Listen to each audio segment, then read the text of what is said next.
grab your thirst for adventure and get ready.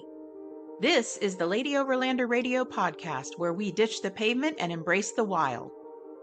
Each week, your hosts, Misty and Arla, bring you stories of inspiration from around the globe. Join us live Thursday evenings on Facebook and YouTube, or catch the audio version of the show on Apple Podcasts, Spotify, and all other major podcast platforms. The Lady Overlander Radio Podcast is presented by Midwest Adventure Outfitters and Mamoo's Camp Kitchen. Please like, subscribe, and turn on notifications so you never miss an episode. Welcome to the show. Hey everyone, we're on two nights in a row this week, and tonight we have two special guests, Artie and Stacy from Xpedition Trailers, and they are going to join me tonight, and we're going to chat about all things trailers and all things adventure and family and all kinds of different topics. So if you have any questions, please go ahead and drop them in the comments, and we're glad you're watching. And I will give Artie and Stacy a moment to introduce themselves and give a little background on how they got into overlanding and building trailers. Yeah, well, thanks. And thank you so much for having us on. We're super excited to be here. This is great. So, so I'm Artie and Stacy. We've been married almost 24 years, almost 24 years now. So I had to do the math real quick. Have 5 kids ranging from 21 down to 11. Yeah, and we're soon to have an addition. Yes, our oldest is engaged to be married. Yeah. And so we're super excited about that. She's a wonderful girl from Scotland. And Miriam Davies. So that's cool. We're excited about that. But so I was actually a little tidbit about me. I was actually introduced to off-roading by Stacy when we were dating. So nice.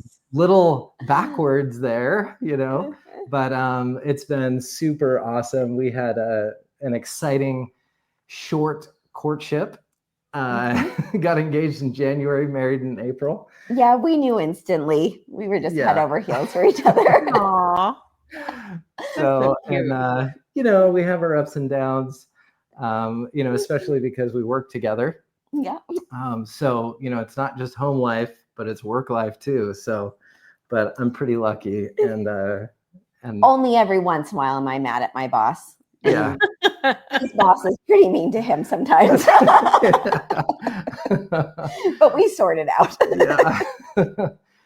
But so our kids are Tyler, Kayla, Carly, Emily, and Addie. And you've probably seen one or all of them and some of the things that we've done throughout the years. But one thing that's been super important to us, aside from family, is the outdoors. And that really, was very evident from the very beginning.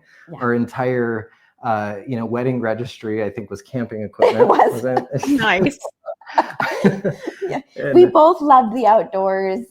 We both did kind of some different things in the outdoors, but just having the love for the outdoors was a big attraction for us. And we were able to introduce each other to different hobbies in the outdoors. Yeah. So, and off-roading, four-wheeling has just become our life. That's just what we do. Yeah. Yeah. Absolutely. And you take your kids on your adventures and all of that. Yeah. So since they were babies. Yeah, we call it FFF, which is forced family fun.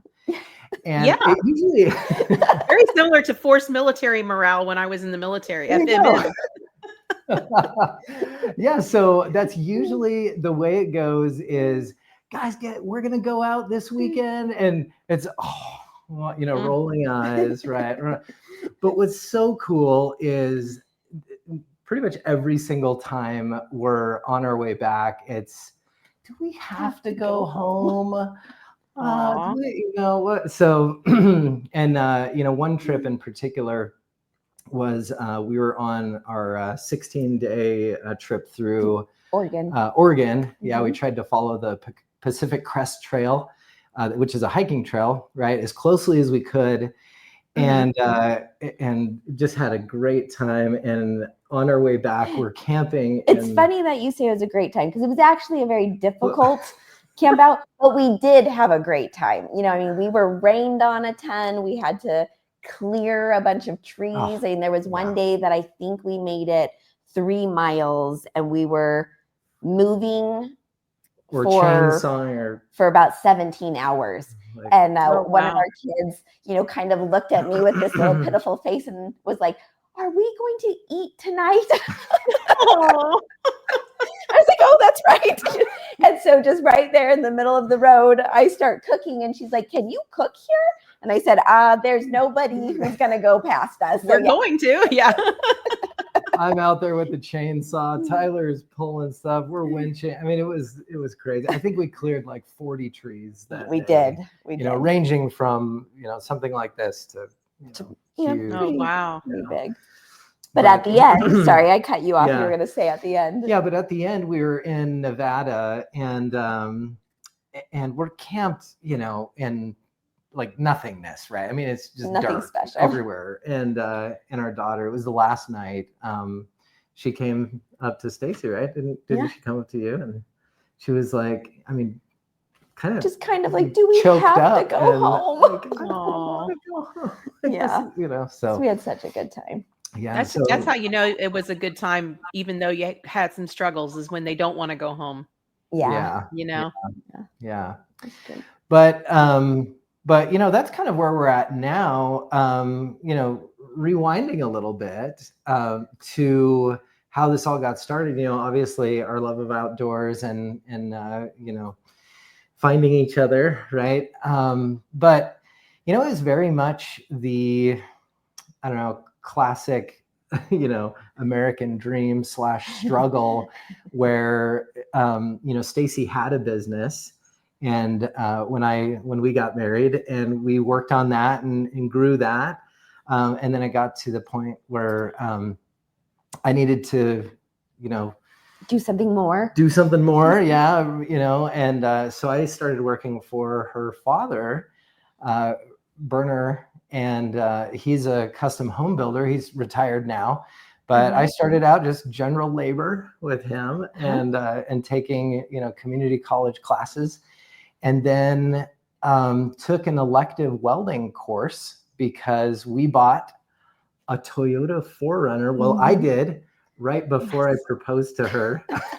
You should tell that story, actually. That was fun. Yeah.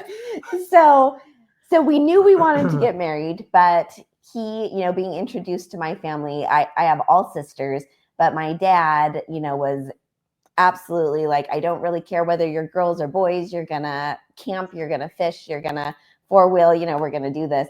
And so all of us girls owned 4-wheel drive vehicles, and Artie was about to buy a Honda Civic. And I was like, that's an incredibly smart purchase, but I don't think that's gonna work out very well. That's not gonna work when we go on the trails. No. Yeah. I was going to school to be a computer programmer, and just had plans of being a nerd the rest of my life. And so enter Stacy. She took that right up. Yeah. Well, and he wanted to ask my dad, for permission to marry me. And he thought, well, there's no way I could ask without first showing that I have some interest in what, this family does. So the week was kind of mysterious, right? I knew something was up. He was up to something. And so then this one night we were supposed to meet up, and he's late, and I'm like, where are you? What's going on?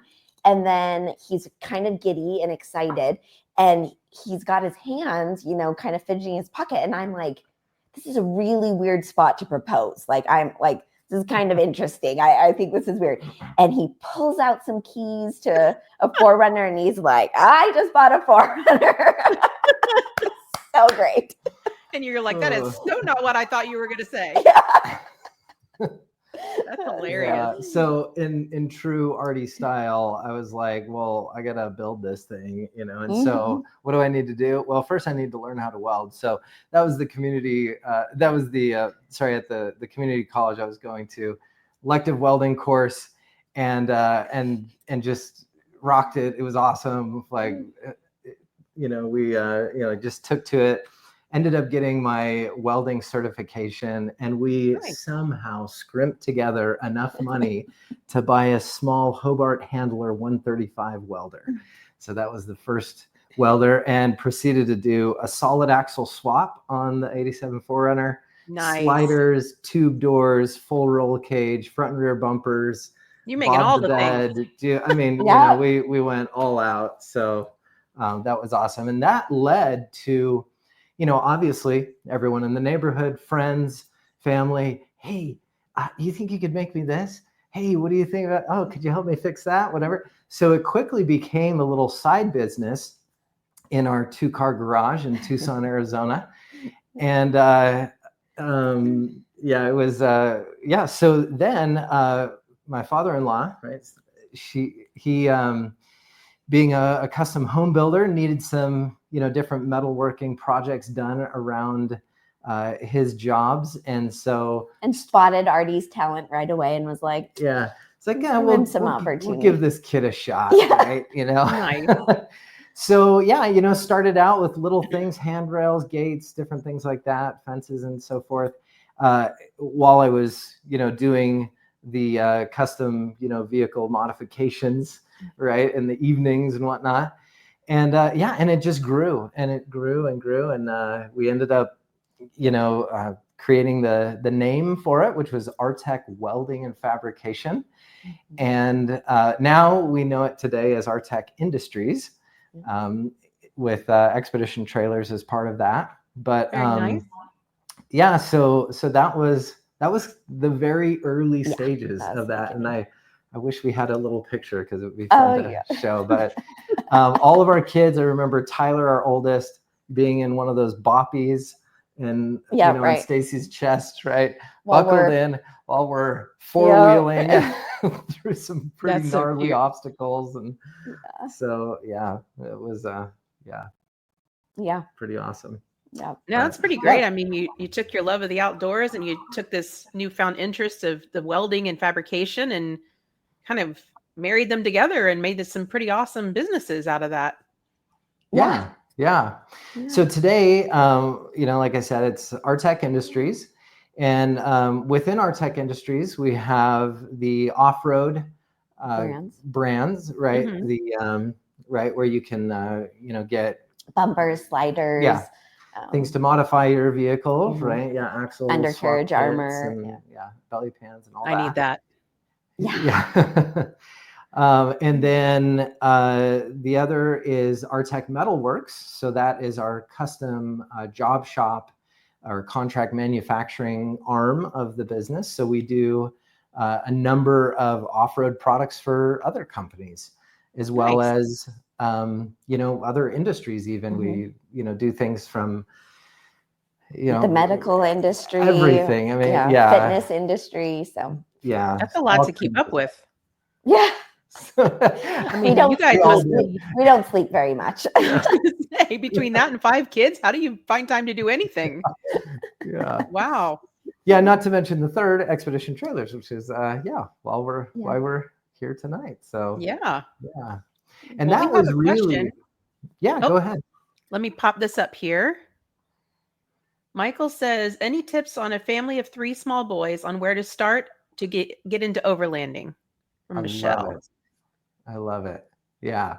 So some of the, we talked a little bit earlier about FFF, right? Forced family fun. Many times you're in a position in trying to do this and create these memories that are not necessarily idealistic, right? We're cold, we're hungry, we're wet, maybe we're dusty, we had a horrible night's sleep from this rock in our back or whatever, if you're tent camping. I mean, and the list goes on. But the absolute most important thing, I think, is just starting, right? And it doesn't really matter what you're in. We started right in that 87 4Runner with that removable top, and just started doing this and that. And I mean, we wheeled that thing so many years with open differentials, right? We didn't have lockers. I mean, the the amazing tire back then was 33s, right? That comes standard now in most vehicles. Yeah. And Standard on my were, 4Runner. yeah, we have a picture of Stacy with the tire, standing in front of because it was the so 4Runner. exciting. So excited, like, oh my gosh. Yeah, BF Goodrich. Now they're like KO3s, but back then it was mud terrains. So, but yeah, it's really just starting, right? We had for a long time just our wedding registry tent, which was a North Face tallest tent. We had that thing almost 20 years before it kind of fell apart. But we couldn't have afforded a North Face tent right back in those days. But I mean, hey, we have like an Ascent, right, from Cabela's, and a Coleman. We've had all kinds of different ones over the years. But again, it's really just getting started and making those memories, because let's face it, that's what this is all about. It's about family, and making those memories. Now, there's certainly a few things that will make the experience more enjoyable, right? Yeah. And I don't know if I should put you on the spot. I think right here is when a mom should jump in, right? Because a dad could just be like, yeah, let's take these 3 boys out camping. And I could see the mom very much being like, yes, you take those 3 boys out camping. Right. I will have a nice weekend here at home. And, that's completely fine. But, from a mom's perspective, there really is so much fun experiences you can have with your kids outdoors. And, boys can be rambunctious and all over the place, and you take them out of the house, and then their rambunctiousness is more fun than what it is when it's in the house. So, that was one of the main reasons why Artie ever even designed the trailer, because we were at a point in life where our kids were so busy. We had so much going on. And Artie just turned to me and he's like, we don't really camp anymore. And I looked at him like, yeah, duh. Of course we don't camp anymore. It's way too much work. It's just not going to happen. And he turned to me and he said, what if I could make it easier? I was like, yes, sign me up, because I get recharged in the outdoors. I know it. I know when I start kind of, going down and not feeling so good about life, if I can just get outside, I just feel better. It just rejuvenates me. It brings back, my spirits, and just helps me to keep going. And, but some of that is, I want comfort. I need easy. Life is hard. And I think it's hard for everybody. I don't think anybody's immune to that. It's just, life is hard. Life is busy, and it's a lot of work to do some of these things that are really, truly enjoyable and good for our families. So hence the trailer. And what's so great about the Voyager from a mom's perspective is wherever you put it in the trailer, like when you're loading and packing up, wherever you put it is where you're going to use it. And like, I can get to it myself. I don't have to ask my husband to climb into the back of the truck and pull out the 4th bin underneath and back over there to get me whatever I need, So it just, I don't know. It's just really nice to be able to have it easy with the trailer. Now, I do realize, and I want to reiterate, like, just get started, start with a tent, whatever you can to get outdoors. But, if you can graduate to something a little bit more simple, that essentially is ready to go. And the Voyager is ready to go. We leave ours essentially ready, all packed out for camping. It's got our camping gear in there. All we need is our pillows and some fresh food. And that's about it. Clothes. Maybe. Sometimes. Sometimes. Just wear what you got you're going. Weekend. Less for me to watch when we get back. Yeah. I mean, starting out with, especially with kids, I would recommend, camping close to home to first, just test the water, see if everybody's into it. And if you forget something at home, you can kind of run back. But like you said, start simple, start inexpensive, just get a little ground tent, see if your family is really into that, and then go from there, right? I mean, the good thing about having a trailer is you can set it up, you can go out and explore for the day, whether you're going to a hiking trail or you're going trail riding in the vehicle, you come back to base camp and everything's already there for you, right?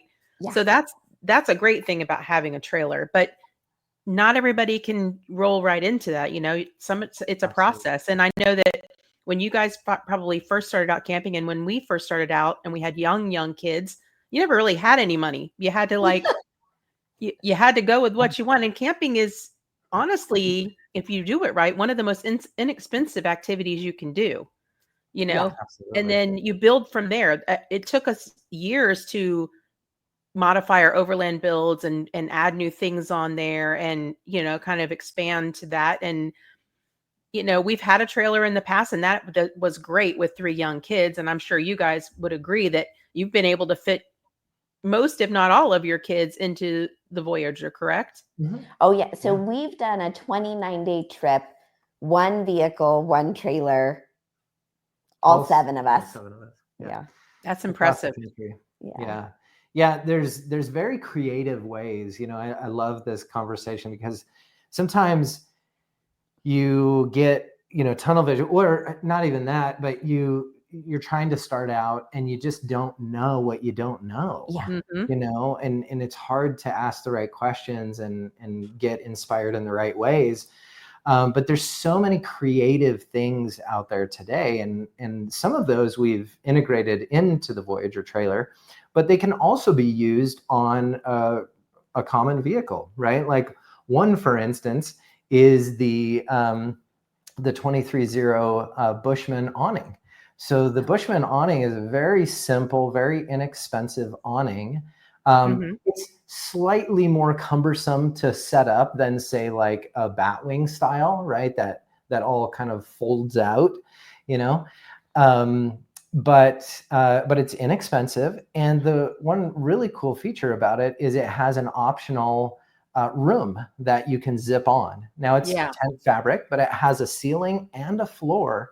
And we've put that onto the Voyager trailer so that you can step out from the trailer into an enclosed room, right? You can stand up. So nice. It provides additional sleeping space, you know, et cetera, et cetera. That's where you can get dressed. You can put a toilet in there for nighttime, you know, it's really handy. So, you know, so using things like that, right, in the very beginning, off the side of your vehicle, you know, if you don't mind mounting an awning onto the side of your vehicle, is a great place, a you know, very inexpensive way to get started. You know, some of this gear is very costly, right? It's very expensive. And there's a reason for that, right? Sometimes we roll our eyes and like, oh my gosh, this is so stupid. Why am I buying have so much money into this? But, you know, the reality is you want to be able to trust your gear in the backcountry. And the further you go out and explore, and the more, I don't know, risky, right, the trip is, the more you really need to rely on that, because, I mean, it could save your life in Absolutely a very real sense. So when you have the opportunity to buy or purchase gear, I would strongly suggest that you purchase quality, right? You don't want to it would be better, in my personal opinion, to go without a few luxury items to get the quality item, you know, one quality item that is going to last you through this, you know, through these trips and exploration, you can count on, because it builds confidence, right? If you have a piece of gear that you are relying on, a tent, a pair of boots, a, you know, walkie-talkie, right, or first aid kit, whatever it is, and it fails you, it doesn't matter, right? In a year, if that experience was traumatic enough, in a year or 2 years, it's not necessarily the piece of gear that you're going to think about, oh man, that piece of gear failed me. It's going to be more, God, that trip was horrible. You know what I mean? You start thinking about it in that sense. And then you're setting yourself up to fail, really. Yeah. You know, which is no fun. Sad. So invest in quality gear that is going to last, that has a good reputation. The other thing that I think is really important is find your people. Yes, definitely. Find your people and go with them, right? The first, second, 50th time, whatever. You learn so much. It's so great. I mean, doing things like this, we all have a chance to share our experiences, and no matter how long you've been doing this, we always can learn from each other. And especially if you have kids, it's great to go with other families if you can, because you can the kids can go out and play and run around and keep each other entertained and have that outdoor experience and climb things and explore. And, the adults can kind of hang back and talk. Yeah. Yeah. Yeah. Absolutely. So we have, so they said, great advice. Thank you. And then we have another question here from Misplaced Overland. What is your all-time favorite camping spot? That's like a trick question. It is. Because in some ways, well, first of all, sometimes you don't want to divulge your all-time favorite camping right spot. But, for us, it's about exploring. And so although we do have a few kind of core places, that we have memories of and like to go back to, we still are always looking for that new spot. And there's certain things that we like to look for. We love to be around water. We love to be around the trees, but yet we also have some really fun desert camp spots. So really, I don't think I have a favorite camp spot. I just like going and finding new ones. Yeah. So I think probably our favorite area to camp, and this may surprise some people, especially if they know where I'm about to say, but is the West Desert of Utah. And it's not because it's ultra spectacular and beautiful, although there is incredible beauty out there, and we've had so much fun. But that's really where we started exploring like a lot.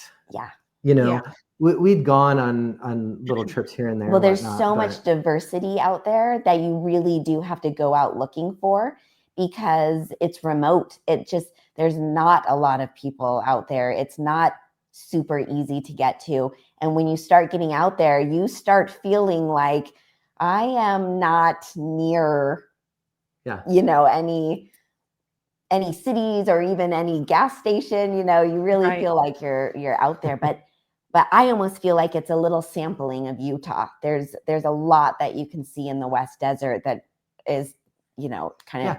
I mean, all the way up, we say West Desert, right? But it includes all the way up to pine trees and snow, down to Red Rock and hot, pools that, you can't get in, others that you can get in, which are really cool. Some of the water that is out there is absolutely out of this world. It's so fun and so cool. And we definitely have a lot of memories out there. So, but some all-time epic spots, right, that a lot of people know about is, one was Alstrom Point. I'm sure a lot of people have been out there. That if you catch it at the right time, and sometimes it just takes luck, but just absolutely incredible places. So all, southern Utah and the mountains and, Capitol Reef, we've had some I love that area. The San Rafael Swell. Anyways, this is our backyard, right? But it's fun. We really enjoy the trees though as well. So anyways, it's kind of not a very pointed answer, but I would say I agree with you. Like, it's hard to narrow it down. I would definitely say I prefer the Western US for exploring. There are some really beautiful areas in the Eastern US, don't get me wrong, but I've really, really loved our time in Wyoming. I love New Mexico, and they're both so different, Yeah. and Arizona, Utah, just there's so many different environments that you go through. And you're, like you said, you go straight from trees to desert to, these lush, wet areas, and there's just so much diversity out there. Yeah. It really Yeah. is really cool to explore. Yeah. It's really interesting. So one of our customers, well, John and Young Heaton, we were talking to them. They're an older couple, and they have traveled all over the world, like for years and years and years. They've been traveling all over the world. And I asked them, where is your like, what is the most beautiful place you've ever been to, or what have you enjoyed the most in your travels, or a question to somewhere around that. And they both said, of everywhere we've been in the world, the United States of America is the best. There is just so much here. Yes, you have specific landmarks that are just unreal. Denali, right? Different, just different places throughout the world that, we don't have here, but they're singular places. That's what they were saying. They're singular places. In the US, in our backyard, we have an unbelievable resource of epic, right, spots and camping exploration. That's just right here, Yeah. So, and I think a lot of people would be surprised to find that, the national parks are great. They really are. Yeah. They're beautiful and all of that, but they're really crowded most of the time. And some of them you have to get like a special pass to be able to get in, or a timed, slot that you have to use to go in. But there's so many Bureau of Land Management lands and national forests and everywhere, that have gorgeous, epic views and big canyons and, all of this that people miss out on because they just go to the national parks. So true. So true. So, yeah, I would encourage people to get out of the national park kind of area and go out further and explore further and kind of take those roads less traveled, because there's so many pretty places out there. There are. So now we put out a monthly newsletter, and every month we highlight a different camping spot that almost always is BLM land. We have highlighted a few campgrounds when we're talking about out east, because, that's more what you're going to get, and they're gorgeous. But anyways, so we do share a camp spot every month. Yeah. And I mean, not only that, but just to kind of put a plug in there, recipes and, information upcoming, tips and tricks. And like camp meals and stuff. That's awesome. So, and you can just go to Xpeditiontrailers.com and sign up for that. And it doesn't matter. You don't have to be a customer or anything, it's for everyone. It's just a newsletter. So, But let's talk about your customers. So you have a nice little community of customers that you've built that have purchased a trailer, and you guys mentioned that you do like group camping trips. Tell us about that. Yeah, absolutely. So, so in Utah, we typically go to the Capitol Reef area.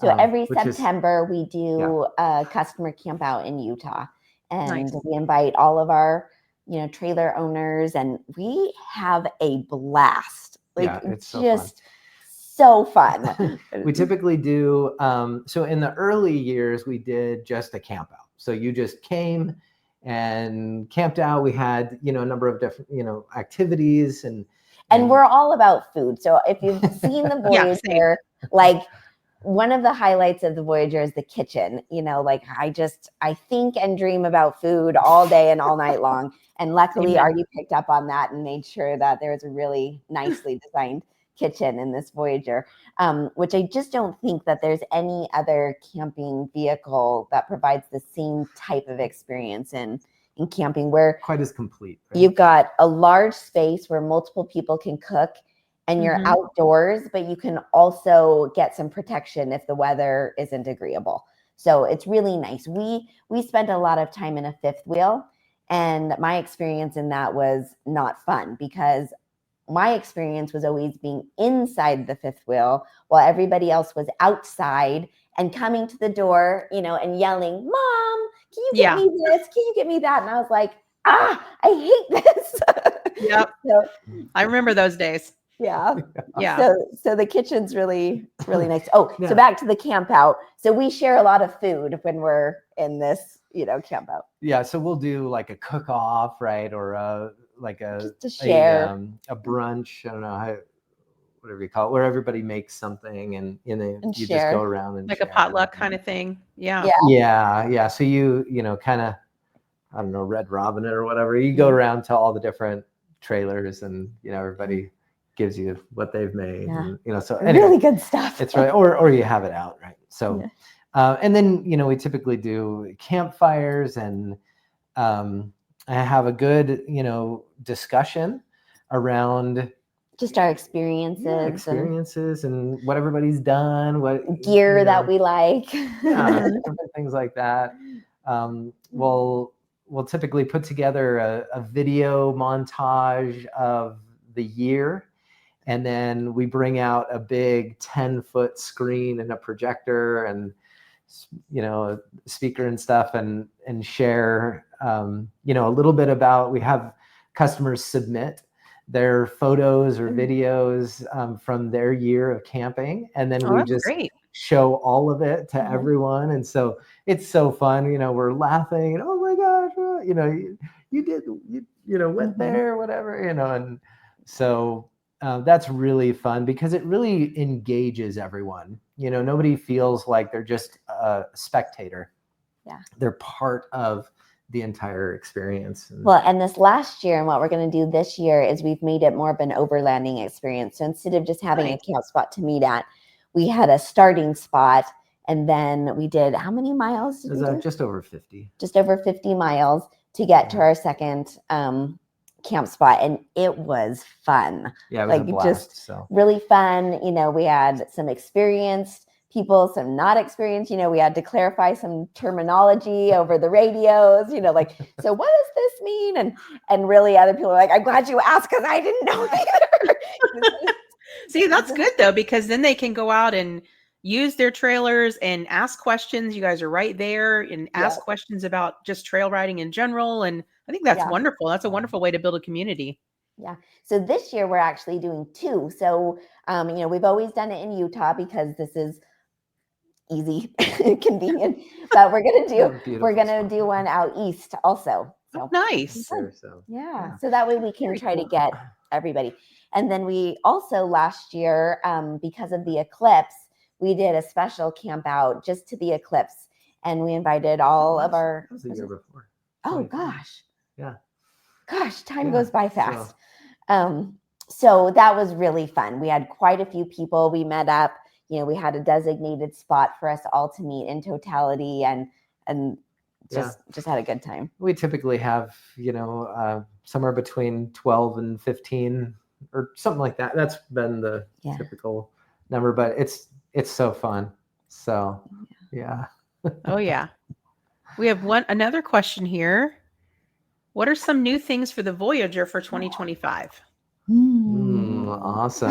Are we allowed to talk about it? Yeah. Okay. We have some things in the works. Yes. So we do have some things in the works. Some are further along than others. And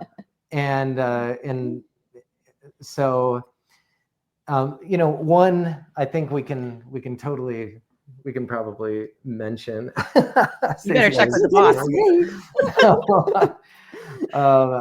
But is our Starlink Ready kit.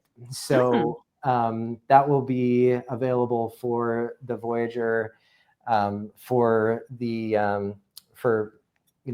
Starlink 3 and Mini, so that you can have those hard mounted into the trailer. Now that doesn't mean that you can't use them outside of the trailer, right? If you need to take it and use it somewhere else, it'll certainly be plug and play. There's no splicing in wires or any of that kind of stuff. So that's been really cool. And one great part about that is that it will come with a DC power supply. So you're not having to use the inverter. So save on power. Right? Yes. So let's talk about power. What do you guys normally outfit the Voyager with as far as power, battery banks, that kind of stuff? Yeah, absolutely. So we do 200 amp hours. We use the Battleborn lithium batteries Mm-hmm. that have a 10-year warranty. That's standard, and those are heated as well. Oh, nice. So yeah, and to control the trailer is the Red Arc Red Vision system. So yeah, it's such a fabulous system because it really gives you total visibility into where you're at and power planning as well, right? So it has a real-time algorithm built in, so you can see in my current power consumption, right, with these lights on or using this amount of power. We have X amount of either time or days remaining, which is really, really helpful. Yeah. So you can tailor your usage, on the spot to maximize your battery life, right? Yeah. So yeah. Remember how I told you guys that I would probably have a kid come to the door? One just tried to come in. Okay. Not now. No. You totally get it. We're live. Yeah. Yeah, absolutely. Yeah. So one other upgrade for 2025 that I think I feel relatively confident in talking about, but it's still being finalized is higher capacity, right? Battery capacity. Nice. As an option for the trailers. So we've had very good for normal usage. The 200 amp hours of lithium has been wonderful. We've had, absolutely. We've camped a lot. Part of the reason is the Voyager charges via 3 different methods, right? You have shore power, right? Just plugging it into an outlet or a generator. You have vehicle to vehicle charging, which that is somewhat special, right? So there's a number of trailers that do offer vehicle to vehicle charging or 12 volt charging. We take it a step further, and we actually do a 6 gauge 50 amp Anderson connector from the trailer to the vehicle. So every Voyager comes standard with a vehicle side charging cable that connects right up to your power system in your vehicle, and then provides a separate connection for charging your trailers, your Voyager trailer. And this is really important to note because while yes, you can charge off of that 7-way plug, that the standard RV 7-way plug, it does have an auxiliary power connector on there. The maximum that you can draw off of that circuit is 8 to 10 amps because of the wire diameter, right? The size and the length, right? So sometimes we don't think about, we think about the diameter. Oh, this wire is this big. And so, that's rated to this amount of amps. Well, as soon as you pull that from, 20 feet through your vehicle and then another, 15 to 20 feet through your trailer to the batteries, well, now all of a sudden you're really diminishing the amount of power that you can pull through there. So that's why we do that 50 amp connection, because what we're charging those batteries with in the Red Arc system is 32 amps. And that's huge because it really allows you to, when you're overlanding between camp spots, right? Between days when you're, traveling 4, 5, 6 hours, whatever it may be, you're fully charged by the time you get to your next camp spot. And that's great. You're not continuing to deplete the batteries. So yeah, that's been awesome. And so that's the second method. And then the third is obvious, solar, right?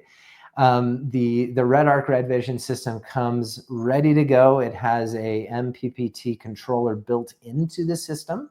So we do a standard SAE connection at the back of the trailer. So you can put out folding panels, and you can do a maximum of about 500 watts of solar in the system. But what's really cool is we do an optional roof mounted solar jack, which is the MC4 connectors, the standard, right, industry standard solar connector.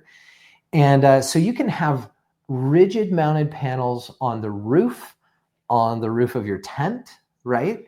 Whatever, your configuration may be up there. And then you can also have the ground, right, deployable solar panels to kind of, fill in, right, whatever additional solar needs you have.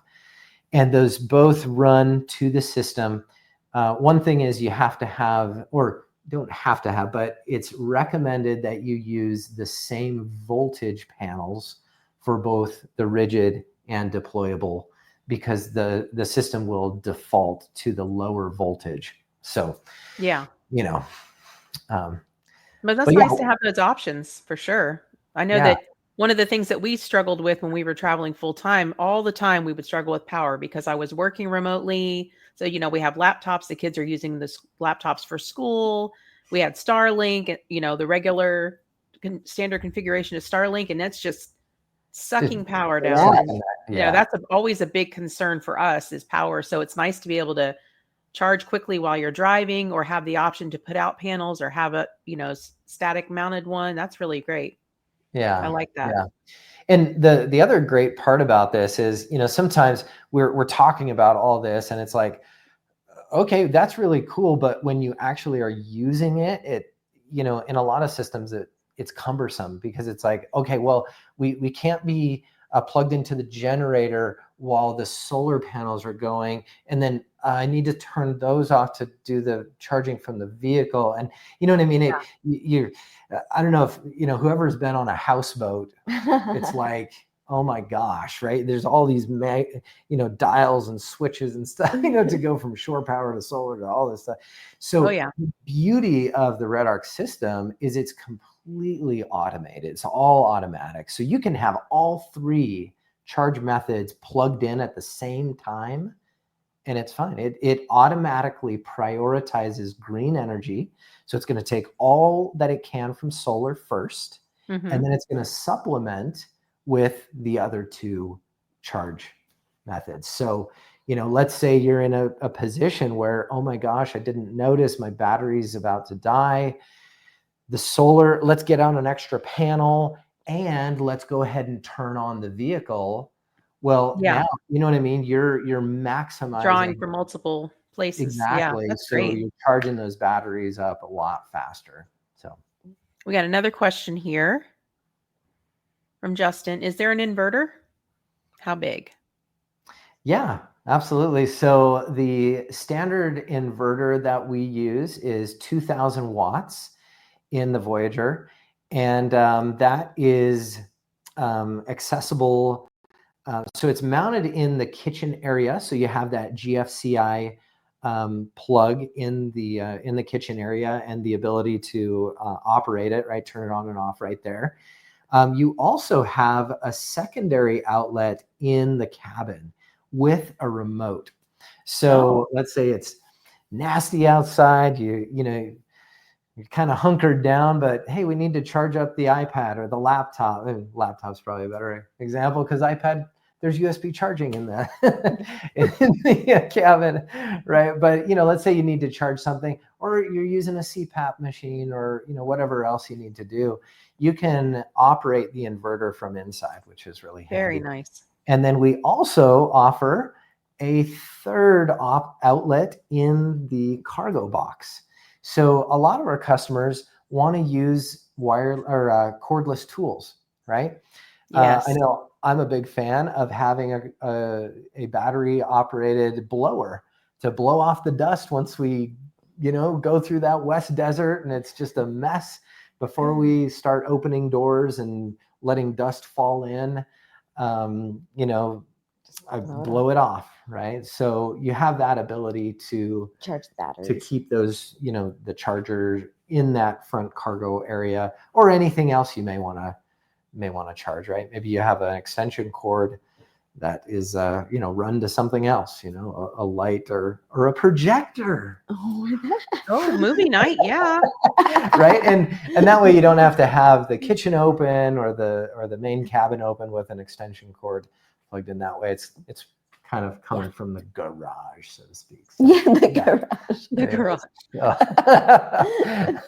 So let's talk about, does it have an articulating hitch? Yes, absolutely. Okay. So we use the Max coupler, 360 coupler. So it's rated to 8,000 pounds, which you're never, if you ever get to that, we have big problems, right? Yeah. The trailer base dry weight is 2,600 pounds. Normally from us, with all the with a lot of options, we normally see it configured right around just under 3,000 pounds is kind of where we see the trailer at. But yeah, fully articulating, so you're not going to get bound up on the trail. It's pretty easy to connect. You have a pin basically that connects it to your vehicle. 5/8 hardened pin, and yeah, it's easy to operate. I can even do it. Yeah, Stacy by herself. So she went on a mother-daughter camp out. So her and our youngest, were out and kind of got into a rough spot. A pickle. We won't get into how I got into that pickle. I got a little too confident in myself, but I had to drop the trailer and get ourselves turned around, and we were able to do it. Me and my 11-year-old daughter, it was not a problem. Yeah. So yeah, I think that's one thing that people sometimes are apprehensive about, taking a trailer on a trail. Like if you're on a shelf road, something, and when you get stuck and you can't go further for whatever reason, what do you do in that situation? And sometimes you have to back it into where you can and drop the trailer and kind of adjust. And sometimes you have to just back down the trail. I mean, that's happened as well. So that was the situation I was in, and I could only back up so far. And then, it's just like, this isn't happening. I can't do this. So we had to drop the trailer, turn the vehicle around, push that trailer around. And, and I'm only 4'11". Pushing a trailer around, you'd think, that little girl's not going to be able to do that. But we did it. We got it turned around, and it just really wasn't that big of a deal. Yeah. No, that's great. But it could have been, but it wasn't, because the trailer was very easy to maneuver. And I want to just quick note on this, right? Some trailers have a tongue that is like this, right? It's a triangle, right? And then the coupler is right there. The Voyager trailer, when I designed this, I specifically designed it with a singular bar. And that's really important because what you can do with that, the length of that bar is really half of the length of a full-size vehicle. So what that means is you can get into a tight spot and you can jackknife the trailer, or in other words, you can have the trailer and the vehicle 90 degrees or slightly over 90 degrees.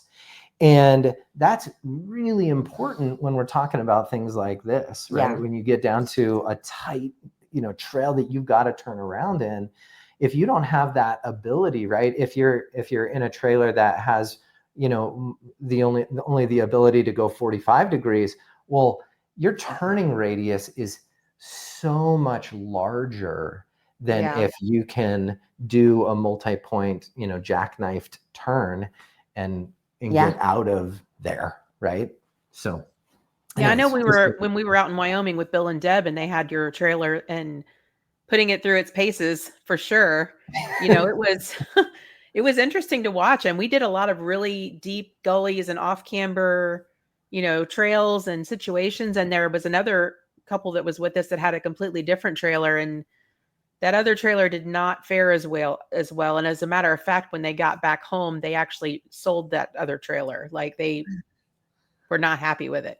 So, definitely I've seen your trailer on the trail in action, and it's definitely capable. It's definitely, it's got a nice departure angle for the back, and it's very well made. And, I remember them opening it up when they would get in at night, and there's no dust inside, which is another thing that, the other people had an issue with. Every time they would go to get in at night, the dust had kind of gone through the seams, and, there's a little fine, thin layer of dust everywhere. And so that was pretty irritating for them. And no, it was very impressive. And that kitchen that you have on there, like you're saying, is massive and really, really well built and nice design. Thank you.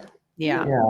Thank you. I think a lot of that just comes because we've had years of experience, on these trails. We know what it takes, or what's needed, Also, it helps that the first prototype that Artie and our son Tyler built was right before COVID. And so, we just finished it, COVID hit, and it gave us the perfect time to just go out and use it. And not that many changes came from it. It's very minor. We already knew quite a bit of what was needed for this trailer, but but there were a few things that you can only learn through experience, and that experience can come through obviously testing, but it also comes through the time that you've had in the industry and doing this, right? It's unfortunately, and this kind of goes back to the very beginning when we were talking about gear and purchasing quality gear. Sometimes it's difficult, right? It's expensive, but it really depends on, it comes down to what is your mission, right? And what's important to you. You know what I mean? Definitely. The Voyager trailer is certainly not for everyone, and we completely realize that. But I have this problem where everything that I do, I have to do the best. And unfortunately, that just means higher price tag, but the cool part about it is that it's going to last. It's really an heirloom trailer. It's not, where so much of what we think about the trailer industry being, it sounds really bad, but somewhat disposable. Yeah. You try to take some of these trailers down, and like the trailer you're referring to, down some of these roads and in these situations, and it's just not built for it. And it's not. And rightfully so, actually, because when you think about it, what the Voyager trailer is for the 2%, the 1 to 3%, right, of people that are overlanding. Bill and Deb are a great example, because they just, Bill just, I don't know, he's all skinny pedal, right? He doesn't know. It's just it'll go, let's go, let's do it, let's see what this thing can do. Sure. And in going into places that are, another one that is, that we should definitely talk about is Kevin and Sarah with Lifestyle Overland. They've been using the trailer for year and a half. Yeah, year and a half. And for anyone that is, has watched their channel, Lifestyle Overland, and knows Kevin, right? And his personality, he's a straight shooter and gonna tell, his viewers, his followers, right, the reality of what things are. And that's really comforting to me. Because we have such confidence in what we build, right?